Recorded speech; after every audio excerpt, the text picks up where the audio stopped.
फिर से स्वागत है आपका एक 24 में और मैं हूं आपके साथ तान्या सिंह।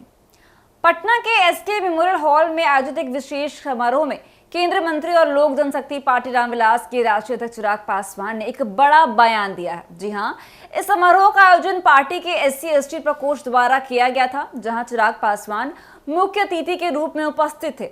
अपने भाषण के दौरान उन्होंने कहा कि यदि कभी उन्हें अपने समाज के लोगों के साथ हो रही समस्याएं दिखी तो वह एक पल में अपना मंत्री पद से इस्तीफा दे देंगे। जी हां, चिराग पासवान, जिन्हें प्रधानमंत्री नरेंद्र मोदी के हनुमान के रूप में देखा जाता है, ने इस कार्यक्रम में स्पष्ट रूप से कहा है कि चाहे वह किसी भी गठबंधन में हो या किसी भी मंत्री पद पर काबिज हो, संविधान और आरक्षण के साथ खिलवाड़ को सहन नहीं करेंगे। उन्होंने अपने पिता रामविलास पासवान का उदाहरण देते हुए कहा कि जैसे उनके पिता ने 1 मिनट में मंत्री पद से इस्तीफा दे दिया था, वैसे ही वह भी जरूरत पड़ने पर मंत्री पद से त्याग देंगे। उन्होंने अपने भाषण में आगामी 28 नवंबर को गांधी मैदान में पार्टी के स्थापना दिवस पर एक बड़ी रैली की घोषणा की। चिराग पासवान ने प्रधानमंत्री नरेंद्र मोदी की सराहना करते हुए कहा कि जब लैटरल एंट्री में आरक्षण के मुद्दे पर उन्होंने पीएम मोदी से बात की थी तो प्रधानमंत्री ने उनकी बात को गंभीरता से सुना और समझा भी। इसी तरह क्रीमी लेयर के मामले में भी पीएम मोदी ने उन्हें आश्वासन किया कि यह लागू नहीं होगा। चिराग ने कहा कि वह अपने समाज के साथ मजबूती से खड़े रहेंगे, चाहे इसका विरोध कितना भी क्यों ना हो।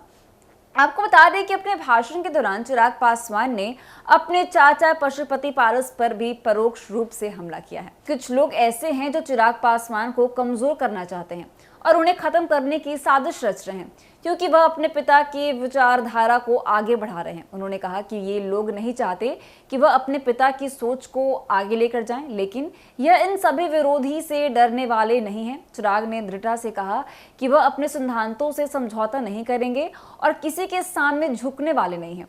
अपने पिता रामविलास पासवान की तरह चिराग पासवान ने भी अपने समाज की बेहतरी और अधिकारों के लिए लड़ने का संकल्प लिया है। उन्होंने कहा कि उनके पिता ने हमेशा अपने समाज के हित में कार्य किया और यह भी उन्हीं के पद चिन्हों पर चल रहे हैं। चिराग ने स्पष्ट किया है कि वह अपने समाज के लोगों के साथ हर समय खड़े रहेंगे और उनकी समस्याओं के समाधान के लिए हर संभव प्रयास भी करते रहेंगे। वो इस बात को लेकर इस कार्यक्रम के दौरान चिराग ने अपने विरोधियों को चेतावनी देते हुए कहा है कि जो लोग उन्हें तोड़ने की कोशिश कर रहे हैं वे भूल रहे हैं कि वह एक शेर के बेटे हैं और किसी भी परिस्थिति में हार मानने वाले नहीं हैं। उन्होंने आगे कहा कि वह किसी से नहीं डरते और उनके खिलाफ होने वाली साजिशों से प्रभावित नहीं होंगे। वहीं आगे चिराग पासवान ने इस अवसर पर यह भी कहा है कि उनके लिए मंत्री पद का कोई महत्व नहीं है। अगर समाज के हितों के साथ खिलवाड़ हो रहा हो, और उन्हें बार बार दोहराया कि अगर उन्हें किसी भी प्रकार की अनियमितता नजर आई तो वह उसी समय अपने पद से इस्तीफा दे देंगे। आगे उन्होंने ये भी बात कही है कि अपने पिता रामविलास पासवान की विचारधारा को अपने जीवन का मार्गदर्शक बताते हुए कहा कि वह उसी राह पर चल रहे हैं जिससे समाज में कमजोर वर्गों के लिए संघर्ष और उनके अधिकारों की सुरक्षा महत्वपूर्ण है। तो फिलहाल के लिए बस इतना ही। ऐसी तमाम खबरों के लिए देखते रहिए News 24। धन्यवाद।